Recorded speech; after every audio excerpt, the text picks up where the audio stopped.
Hello, welcome to Exams Prep Target channel dedicated for various exams preparation. Today's topic is resistors MCQs. हम passive circuit elements का topic कर रहे हैं, उसमें registers पे हमने पार्ट 1 एंड पार्ट 2 का लेक्चर देख लिया है। अब उन्हीं दोनों पार्ट्स पे हम कुछ एक एमसीक्यूज प्रैक्टिस करने वाले हैं, जिस तरह के क्वेश्चंस प्रीवियस ईयर में आ रखे हैं। तो अभी तक अगर आपने वो दोनों लेक्चर हमारे नहीं देखे हैं तो आप उन लेक्चर्स को देख के आइए। उनका लिंक आपको डिस्क्रिप्शन बॉक्स में मिल जाएगा। तो चलिए इस लेक्चर को शुरू करते हैं। First question is, if the current through a register is half, voltage developed by it will be. अगर करंट सपोज आई था तो आई डैश करंट अब हाफ हो चुका है। तो वोल्टेज, वोल्टेज का क्या मतलब है? पावर।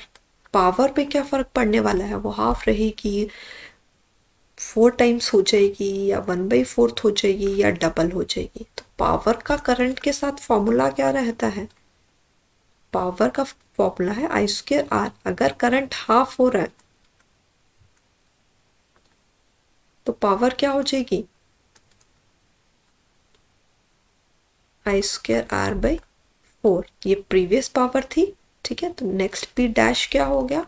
पावर प्रीवियस बाई 4, 1/4 हो जाएगी। क्वाड्रपल नहीं होगी, इंटू 4 नहीं होगी। तो क्वेश्चंस के ऑप्शन है, उन्हें ध्यान से पढ़िए, देन अपना ऑप्शन चूज कीजिए। When checked with ohm meter, an open resistor reads। open resistors का क्या मतलब रहता है? Infinite resistance। ओपन है एक resistance, that means infinite resistance है। तो ओम मीटर क्या रीड करेगा? इनफाइनाइट रेजिस्टेंस को रीड करेगा। When measuring resistance with an ohm meter, one should not touch test lead, because अभी हमने ओम मीटर का लेक्चर में पार्ट 2 में, रजिस्टर्स के पार्ट 2 में कवर करा कि हमें अपने ओम मीटर की जो लीड्स है उन्हें टच नहीं करना चाहिए। ऐसा हम इसलिए कर रहे हैं क्योंकि हमारा एक बॉडी का रेजिस्टेंस है जो कि अप्रॉक्सीमेटली 50 किलो ओम के अप्रॉक्सीमेटली रहता है। तो वो पैरेलल में एक्ट करेगा। जो हम रेजिस्टेंस मेजर कर रहे हैं उसके साथ ये रेजिस्टेंस, ये सपोज ये आर रेजिस्टेंस है जिसे हम मेजर करना चाह रहे हैं, ये मेरा बॉडी का रेजिस्टेंस है। अगर मैं लीड्स के साथ अपना हैंड टच करती हूँ तो रेजिस्टेंस, जो रेजिस्टेंस हम मेजर कर रहे हैं उसके साथ पैरेलल में रहेगा। और हमें पता है कि पैरेलल में आर इक्विवेलेंट जो है एक्चुअल आर से कुछ एक कम होने वाला है। तो आपकी ओम मीटर की रीडिंग जो है वो कम हो जाएगी। It may lower the ohm meter reading. आपका आंसर रहेगा option B. Next question, the color code for 47 ohm resistance with 1% tolerance would be। अगर आप KVS TGT वर्क एक्सपीरियंस का पेपर की प्रिपरेशन कर रहे हैं तो ये उसका प्रीवियस ईयर का क्वेश्चन है, ये प्रीवियस ईयर में आ रखा है। तो कलर कोड हमने बनाना है, इसका कलर कोड भी हमने पार्ट 2 रेजिस्टेंस के पार्ट 2 में कवर करा। तो हमने कहा था कि कुछ क्वेश्चंस क्या आते हैं कि आपको बैंड्स दे रखे हैं और आपने उनका रेजिस्टेंस और टॉलरेंस की वैल्यू फाइंड आउट करनी है। और कुछ क्वेश्चन ऐसे हो सकते हैं जिसमें रेजिस्टेंस और टॉलरेंस की वैल्यू आपको गिवन है और आपको बैंड्स फाइंड आउट करने हैं कि कौन कौन से कलर्स के रहेंगे। तो चलिए इस क्वेश्चन को सॉल्व कर सकते हैं। First is yellow, first is 4 और 4 B B Roy Great Britain very good 5। इस तरह से हम लेके चलते थे, इसके साथ 0 1 2 3 4 5 7 8 9 ये चीज़ें इसके साथ एसोसिएटेड रहेंगी। 4 है तो 4 फर्स्ट रहेगा आपके पास कलर येलो। अगर आप यहाँ देख रहे होंगे तो सभी ऑप्शंस में 4 बैंड्स हैं, दैट मीन्स ये 4 बैंड रेजिस्टेंस रहेगा। तो आपने 4 बैंड रेजिस्टेंस में क्या देखा था? 1 2 3 4। First is first digit, second is second digit, third is your multiplier and fourth is your tolerance. Tolerance कितनी है? 1% की। तो 1% क्या मल्टीप्लायर, अगर मल्टीप्लायर है यहाँ लिख सकते हैं, इसी तरह से रहेगा। देन टॉलरेंस यहाँ black, second one is brown, यहाँ कितनी रहती है टॉलरेंस?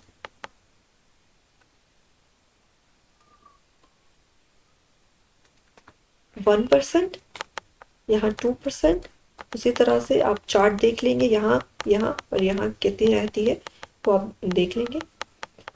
तो देखिए 4 है, सेकंड 7, 4 के बाद 7 है, तो 7 में सेकंड डिजिट क्या हो जाएगा, येलो के बाद violet, third is your multiplier. देखिए मल्टीप्लायर इसमें कुछ भी नहीं है, दैट मीन्स मल्टीप्लायर क्या है, 1 है मल्टीप्लायर। ठीक है, 47 को अगर मैं 1 से मल्टीप्लाई कर दूँ 47 ही रहेगा, तो 10 रेज़ टू पावर 0, तो मल्टीप्लायर 10 रेज़ टू पावर 0 किस में रहता है, ब्लैक में। Then next is your tolerance जो कि 1% है, और 1% किस में आती है, ब्राउन में। येलो, वायलेट, ब्लैक और ब्राउन का ऑप्शन रहेगा ऑप्शन बी। अगर कोई भी प्रॉब्लम आती है तो उस प्रीवियस लेक्चर को जाके देखिए, देन आप इन क्वेश्चंस को सॉल्व कीजिए। और अगर फिर भी कोई दिक्कत है, नहीं समझ आता है, तो कमेंट सेक्शन में पूछ लीजिए, आपके कमेंट का रिप्लाई करा जाएगा। नेक्स्ट क्वेश्चन है the colour code for black, brown and red resistors will be. देखिए 3 बैंड रेजिस्टेंस हमें लगता है, 3 बैंड रेजिस्टेंस में फर्स्ट है brown, brown first digit, second digit 3 band में, और जो लास्ट है सॉरी ये मल्टीप्लायर रहेगा। 3 बैंड में फर्स्ट डिजिट, सेकंड डिजिट, ये मल्टीप्लायर है, और फोर्थ डिजिट नहीं है, तो हम क्या करके लेके चलेंगे कि इसकी टॉलरेंस फोर्थ बैंड नहीं है, तो इसकी टॉलरेंस प्लस माइनस ऑफ 20% रही होगी, क्योंकि ये 3 बैंड रेजिस्टर्स है, प्रीवियस लेक्चर में डिस्कस कर चुके हैं हम। अगर फर्स्ट जो है वो ब्राउन है तो फर्स्ट डिजिट क्या होगा 1, सेकंड ब्लैक है तो क्या रहेगा 0, अगर रेड है तो रेड पे क्या रहता है multiplier 10 raise to power 2 plus minus of 20%। तो ये वैल्यू अगर किलो ओम में मुझे सेट करनी हो तो 10 रेज़ टू पावर 3 हो जाएगी, that is 1 kilo ohm plus minus of 20%। Option आपका रहेगा option B. Next question, what will be the resistance value corresponding to color code yellow, violet, orange and silver। निकाल सकते हैं, सिल्वर है, tolerance होगी, 4 band है, 4 बैंड, तो first digit रहेगा, सेकंड डिजिट रहेगा, लास्ट टॉलरेंस रहेगी एंड थर्ड मल्टीप्लायर रहेगा। तो निकाल लीजिए उस अकॉर्डिंग। येलो है तो येलो क्या रहता है, सेट कीजिए और देखिए टॉलरेंस आपकी कितनी है, सिल्वर, सिल्वर में कितनी आती है प्लस माइनस ऑफ 10%। मल्टीप्लायर देखिए ऑरेंज के हिसाब से क्या आता है 10 रेज़ टू पावर 3, और येलो और वायलेट के लिए डिजिट्स देखिए क्या रहते हैं 4 एंड 7। ये क्या हो जाएगा 47 kilo ohm plus minus of 10%। आपका आंसर क्या रहेगा option A. Next question, the resistance of a conductor is 5 ohm at 50 degrees Celsius and 6 ohm at 100 degrees Celsius. What is the resistance at 0 degree Celsius? Resistance की value दे रखी है at different temperature, और 0 पे कितना रहेगा वो आपको find out करना है। करा जा सकता है, कौन सा टॉपिक का क्वेश्चन लगता है ये, effect of resistance on temperature,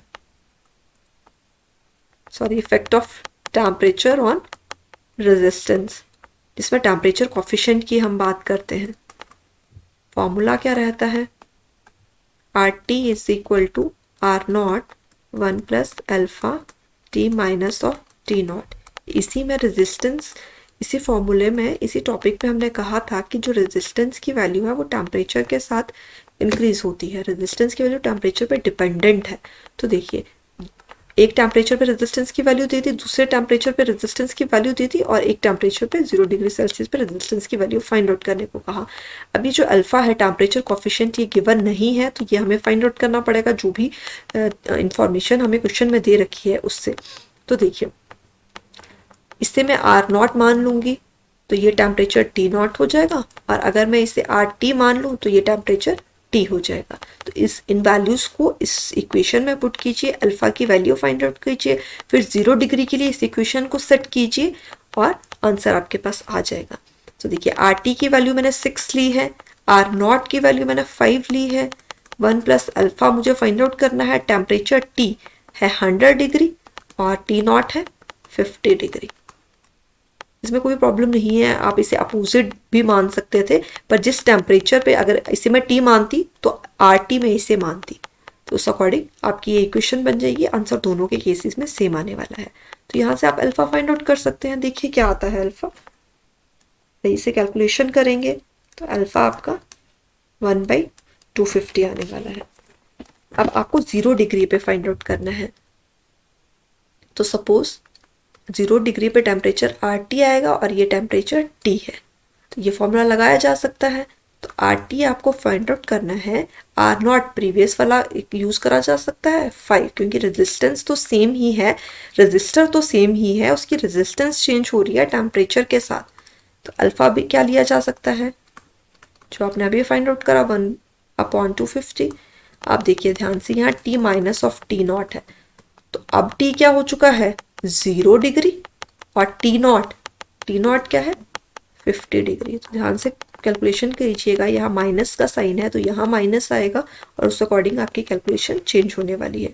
देखिए यहाँ पे आप 6 भी ले सकते थे, यहाँ ये वाली वैल्यूज भी ले सकते थे। तो अगर आप यहाँ 6 लेते तो आप यहाँ 100 डिग्री लेते, तो उस अकॉर्डिंग आप वैल्यूज बिल्कुल ध्यान से यूज करेंगे।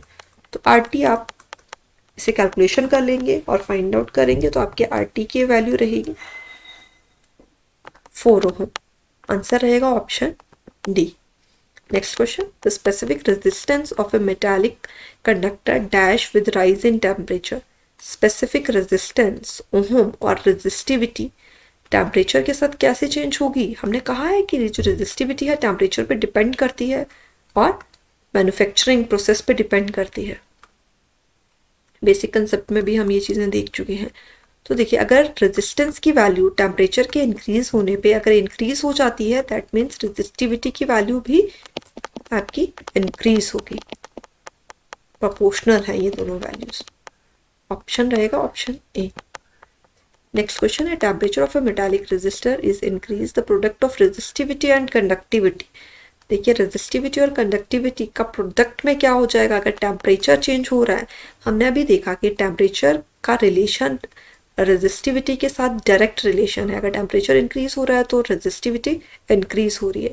और हमें पता है कि कंडक्टिविटी, जिसे हम सिग्मा से डिनोट करते हैं, that is inversely proportional to resistivity. Basic concept के लेक्चर में कवर कर चुके हैं, ये सब डेफिनेशंस हमने देखी हैं, हमने देखा है इनके सिंबल्स क्या हैं, हमने इनके यूनिट्स भी देखे हैं। तो आप उस लेक्चर को ज़रूर देखिएगा, आपको कमेंट सेक्शन में उसका लिंक मिल जाएगा। तो ये इनवर्सली प्रोपोर्शनल है। तो इन दोनों का प्रोडक्ट का क्या होगा, अगर देखिए टेम्परेचर के इंक्रीज करने पे रेजिस्टिविटी इंक्रीज कर रही है तो आपकी कंडक्टिविटी डिक्रीज कर जाएगी। जिस फैक्टर से आपकी रेजिस्टिविटी इंक्रीज करी उसी फैक्टर से कंडक्टिविटी भी इंक्रीज करगी। तो दोनों का प्रोडक्ट जो है वो क्या रहेगा, कांस्टेंट। अगर कंडक्टिविटी पूछा होता तो टेम्परेचर के इंक्रीज करने पे आपकी कंडक्टिविटी डिक्रीज होती। अगर रेजिस्टिविटी पूछा है तो टेम्परेचर के इंक्रीज करने पे रेजिस्टिविटी इंक्रीज हो रही है। रेजिस्टिविटी और टेम्परेचर और रेजिस्टेंस का प्रोपोर्शनल रिलेशनशिप है और कंडक्टिविटी का टेम्परेचर के साथ इनवर्स रिलेशनशिप है। पर दोनों का अगर प्रोडक्ट पूछा जा रहा है तो वो कांस्टेंट रहेगा। Next question, the value of temperature coefficient of resistance depend upon length of material cross section, volume of the material और nature of the material and temperature. Option D, temperature पे depend करेगा। Temperature coefficient है, किस तरह का material है उस पर डिपेंड करने वाला है। Next question, the current voltage graph for the given metallic wire at 2 different temperature T1 and T2 are shown in the figure. Then कुछ एक ग्राफ दे रखा है और टेम्परेचर के रिलेशनशिप्स हमें दे रखे हैं। आपको पता करना है कि टेम्परेचर्स इनमें से किसका ज़्यादा है किसका कम है। देखिए, जब भी हमारे पास VI ग्राफ दे रखा होता है तो हम उसके स्लोप्स को कहते हैं कि 1/R रेजिस्टेंस है, यहाँ V है, यहाँ I है। ये सब हम कर चुके हैं सर्किट फंडामेंटल्स में, वो लेक्चर में हम कर चुके हैं। तो देखिए, हमें पता है कि रेजिस्टेंस के साथ टेम्परेचर का रिलेशनशिप रहता है, बिल्कुल रहता है। और वोल्टेज और आई के ग्राफ से हम रेजिस्टेंस फाइंड आउट कर सकते हैं। देखिए, बिल्कुल कर सकते हैं। इसकी स्लोप देखो, V क्या रहता है, V is equal to IR। R क्या रहता है, V अपॉन I। अगर मैं इसकी स्लोप कहूँ, स्लोप क्या रहेगी इसकी, आई बाई वी। किसी एक ग्राफ की स्लोप आपको फाइंड आउट करने आता है, y coordinate upon x coordinate, तो ये क्या हो गया 1/r हो गया। ठीक है, तो इस तरह से रहेगा।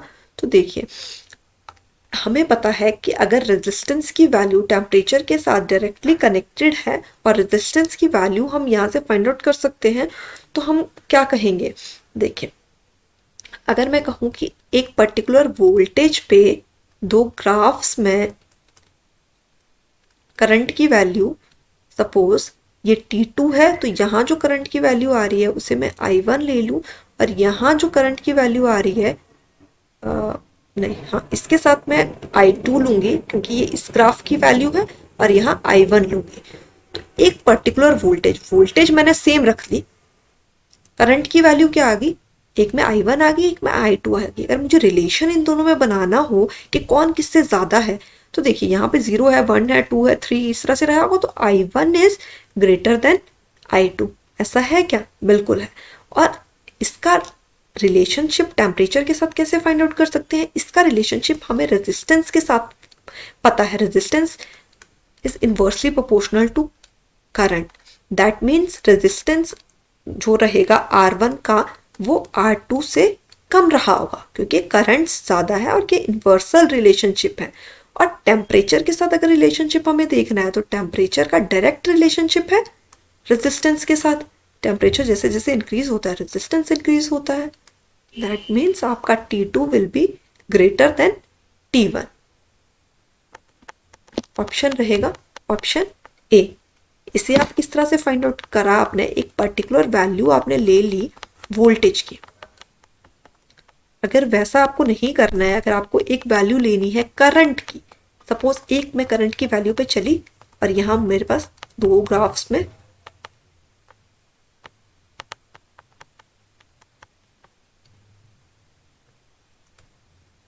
दो वोल्टेजेस आ गए। इससे मैंने कहा कि ये T1 पे वोल्टेज आई है तो मैंने इसे V1 कह दिया, और ये T2 पे आई है तो मैंने इसे V2 कह दिया। तो देखिए अब दोनों में कौन ग्रेटर है? Of course V2 is greater than V1। यहाँ है, यहाँ 0 से लेके कुछ वैल्यूज है 1 2 3 4, तो V2 ज़्यादा है। अब देखिए वोल्टेज का रिलेशन रेजिस्टेंस के साथ क्या रहता है? Directly V is equal to IR। That means R1 will be less than R2। और टेम्परेचर के साथ रेजिस्टेंस डायरेक्ट रिलेशनशिप, तब भी आपका ऑप्शन ए ही रहेगा। तो क्वेश्चंस को अप्रोच करने के बहुत डिफरेंट मेथड रह सकते हैं। अगर आपके सारे कंसेप्ट क्लियर हैं तभी आप क्वेश्चंस को सॉल्व कर पाएंगे। आपको होम्स लॉ पता होना चाहिए, आपको ग्राफ स्टडी करने आने चाहिए, आपको रेजिस्टेंस का टेम्परेचर के साथ रिलेशनशिप पता होना चाहिए, तभी आप इसे सॉल्व कर पाएंगे। जब आपके सारे कंसेप्ट क्लियर हो जाएंगे, आप बहुत बार क्वेश्चंस की प्रैक्टिस कर लेंगे, तो आपके लिए ये क्वेश्चंस बहुत इजी हो जाएंगे। Wire bound resistance R used only for low frequency high frequency both low and high frequency can't say. हमने कहा था वायर बाउंड रेजिस्टेंस इस तरह से कुछ है, इसमें इंडक्टिव इफेक्ट आ जाता है हाई फ्रीक्वेंसी पे। हमने रेजिस्टेंस का हाई फ्रीक्वेंसी बिहेवियर स्टडी करा था इन डेप्थ। तो हाई फ्रीक्वेंसीज पे हम वायर बाउंड रेजिस्टेंस को यूज़ नहीं करेंगे, हम इसे लो फ्रीक्वेंसी एप्लीकेशंस में ही यूज़ करेंगे। तो आपका रहेगा ऑप्शन ए। अगर क्वेश्चन इस तरह से होता है कि किस फ्रीक्वेंसी पे नहीं यूज़ करते, तो आपका ऑप्शन रहता B, high frequency. Next, at high frequency wire bound resistor act as. हमने देखा था कि हाई फ्रीक्वेंसी पे रेजिस्टर डिफरेंट बिहेव करता है as compare with low frequency और डीसी फ्रीक्वेंसीज। हमने एक रेजोनेंट फ्रीक्वेंसी डिफाइन करी थी, फिर हम कहते थे कि उस रेजोनेंट फ्रीक्वेंसी से अगर फ्रीक्वेंसी की वैल्यू कम है या उस फ्रीक्वेंसी की वैल्यू उस रेजोनेंट फ्रीक्वेंसी से ज़्यादा है, तो आपका रजिस्टर इन तीनों केसेस में अलग तरह से बिहेव करता है। तो अगर रेजोनेंट फ्रीक्वेंसी है तो हम कहते थे कि जो रजिस्टिव पैरासिटिक कैपेसिटेंस का इफेक्ट था और पैरासिटिक इंडक्टेंस का इफेक्ट था, वो इक्वल होके एक दूसरे को कैंसिल आउट करते थे और आपका रजिस्टर एक रजिस्टर की तरह ही बिहेव करता था। बट अगर फ्रीक्वेंसीज कम है तो XC का इफेक्ट डोमिनेंट रहता था, क्योंकि XC की वैल्यू क्या रहती है 1/2 पाई ऑफ FC। अगर फ्रीक्वेंसी की वैल्यूज कम है तो ये 1 अपॉन, सपोज फ्रीक्वेंसी अप्रोच कर रही है 0 को, तो ये 0, 1/0, तो ये क्या हो जाएगा, इनफाइनाइट XC। दैट मीन्स ये कैपेसिटेंस की वैल्यू बहुत ज़्यादा हो चुकी है। तो इसका नेट इफेक्ट आता है रेजोनेंट फ्रीक्वेंसी पे आपकी दोनों वैल्यू सेम रहेगी, सिर्फ एक रेजिस्टेंस रहेगा। और फ्रीक्वेंसीज अगर बहुत हायर है तो आपका XL 2πfc ये वैल्यू बहुत ज़्यादा रहेगी अगर फ्रीक्वेंसी की वैल्यू बहुत ज़्यादा है। दैट मीन्स इंडक्टिव इफेक्ट रहेगा, तो इंडक्टर की तरह बिहेव करेगा, ऑप्शन बी रहेगा। ये सब डिस्कशन हम कर चुके हैं हाई फ्रीक्वेंसी बिहेवियर पे। हम कहते थे लो फ्रीक्वेंसी पे आपका रेजिस्टेंस सिर्फ रेजिस्टेंस की तरह बिहेव करता है, और हाई फ्रीक्वेंसी पे रेजिस्टेंस के साथ एक कुछ इंडक्टर का इफेक्ट भी रहेगा और एक कैपेसिटर, जिन्हें हम पैरासिटिक इंडक्टर और पैरासिटिक कैपेसिटर कहते थे, ये रहता है। रेजोनेंट फ्रीक्वेंसी पे ये दोनों एक दूसरे को कैंसिल करते हैं और एक आइडियल रजिस्टर की तरह ही रजिस्टर बिहेव करेगा। और अगर फ्रीक्वेंसीज हायर हैं तो आपका इंडक्टिव इफेक्ट रहेगा, और अगर लोअर है तो कैपेसिटर वो चीज डोमिनेंट रहेगी। Next question, colour band for 1.5 ohm resistor will be. अगर ये 1.5 ओम रजिस्टर है तो ये लेस देन 10 ओम है। लेस देन 10 ओम के लिए हमें पता है, हम स्टडी कर चुके हैं कि थर्ड बैंड जो रहेगा वो या तो गोल्ड रहेगा या सिल्वर रहेगा। गोल्ड है तो 10⁻⁻1, सिल्वर है तो मल्टीप्लाई 10⁻⁻2 हो जाएगा। तो इस तरह से आप इसे फाइंड आउट कर सकते हैं। तो ये क्या है, 15 इंटू 10⁻⁻1, -1 का क्या मतलब है, गोल्ड। 1 किसके लिए रहता है, ब्राउन, और 5 देख लीजिएगा किसके लिए रहेगा, ग्रीन के लिए। तो आप अपना ऑप्शन इस अकॉर्डिंग बना लीजिएगा। ऑप्शन रहेगा B, brown, green and golden. Next question है, temperature coefficient of resistance is expressed in terms of. Temperature coefficient of resistance हमने डिस्कस करा था, तो हमारे पास फॉर्मूला कुछ इस तरह से आता था, RT minus of R0 change in temperature, nominal temperature upon delta T, या फिर अगर हम इसे ऊपर ले जाएं तो 1/डेल्टा T हो जाएगा। तो अगर आपको इसकी यूनिट्स बनाने हैं तो ये क्या है, इन दोनों के यूनिट्स अपर पार्ट के ओम रहेंगे, लोअर के ओम, टेम्परेचर के डिग्री सेल्सियस। तो ऑप्शन क्या रहेगा, ऑप्शन सी। अगर आपको हमारी ये वीडियो पसंद आई है तो आप वीडियो को लाइक कर दीजिए, इस वीडियो को शेयर कीजिए अपने फ्रेंड्स के साथ, इस चैनल को सब्सक्राइब कर लीजिए। इस तरह की वीडियोस हम आपके लिए लाते रहेंगे। नेक्स्ट लेक्चर में हम इंडक्टर्स का टॉपिक कवर करने वाले हैं। Thank you.